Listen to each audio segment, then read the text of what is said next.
When discussing yesterday's WSJ report that the Trump admin may slap the new $200 billion round of tariffs on Chinese imports as soon as tomorrow, we said that such an escalation would likely derail talks with top Chinese officials, currently scheduled in Washington for Sept.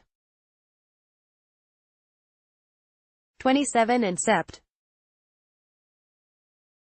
28. Now, in a follow-up report, the WSJ has confirmed that in light of the Trump's imminent announcement, China is considering declining Trump's offer of trade talks later this month as Trump's pressure tactics aren't sitting well with Beijing, which has repeatedly said it wouldn't negotiate under threat.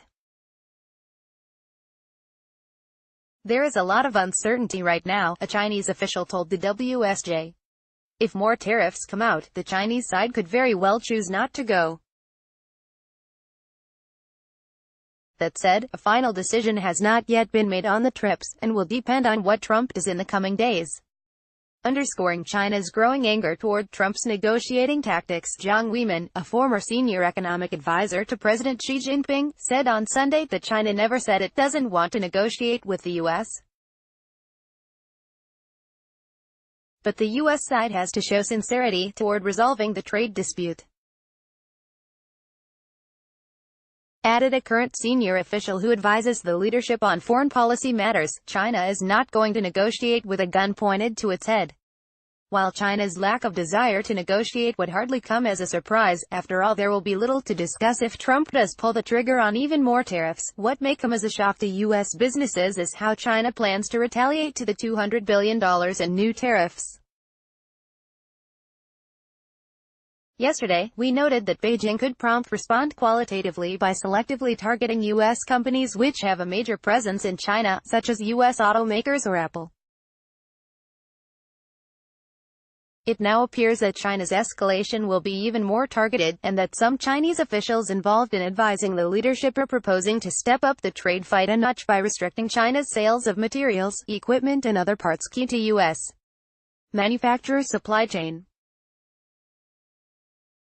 Furthermore, as discussed yesterday, these restrictions, which risk crippling production until replacement supplies are sourced, a process that would take a lengthy period of time in today's just-in-time procurement world, could even apply to Apple's iPhones, which are assembled in mainland China, the WSJ cited officials as saying without elaborating. China can adopt export restraints as a way to hit back at the U.S.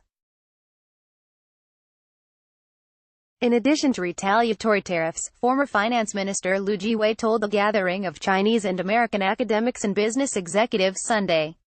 Which is not to say that China has given up hope. As we reported on Friday, China's leaders continue to court U.S. businesses to get them to lobby against the Trump tariffs. On Sunday, representatives from American multinationals, along with academics and others from both China and the U.S., attended a special session of the China Development Forum at the Daoyutai State Guesthouse, a complex of buildings on manicured grounds. The meeting, usually held in the spring, was convened to mark the 40th anniversary of the communist government's adoption of pro-market policies, which alas have yet to bear any real fruit. At the same time, a group of Wall Street bankers were invited to a financial forum in a different guest house building and are scheduled to meet with Vice Premier Wang Qishan on Monday.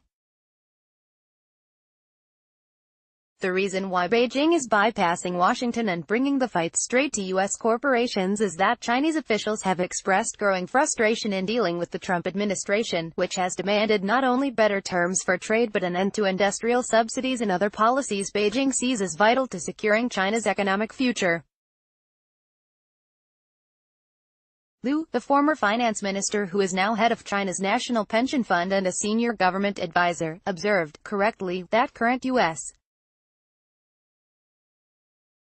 policy toward China is aimed at containing China's economic rise. That is not going to change in the near term, said Mr. Lu, known as a hawkish voice in China's policy-making circle. But that's not going to work, either. One thing is clear, while China will not launch the next round of tariffs first, instead perhaps hoping that an implementation delay after the tariffs are announced in the coming days could give Beijing a chance to come up with an offer acceptable to Trump, Chinese officials are loath to appear to be making concessions to the U.S. Many even believe the only way to get the U.S. back to the talks is through tit-for-tat tactics. But China's biggest concern is that the good cop, bad cop tactics employed by Trump and Mnuchin are now a major nuisance. Chinese officials regularly complain that they don't know whether any U.S. officials are empowered to cut a deal. In addition, they worry that any offer Beijing makes to Mr. Mnuchin could be opposed by trade hawks led by U.S. Trade Representative Robert Lighthizer and Trade Advisor Peter Navarro, and then get turned down by Mr. Trump. As for Trump, it is unlikely that he will change his mind, faced with the need for more distractions from ongoing domestic turbulence. Unfortunately, as we concluded yesterday, once Trump enacts the new tariffs, it will only be a matter of time before the downstream effects hit the U.S. economy, focusing on the U.S. consumer, who is about to find the costs of many Chinese imports suddenly spiking. However, as long as the U.S. Trump will merely further escalate the tit-for-tat trade war until one day the algos finally reverse and the U.S.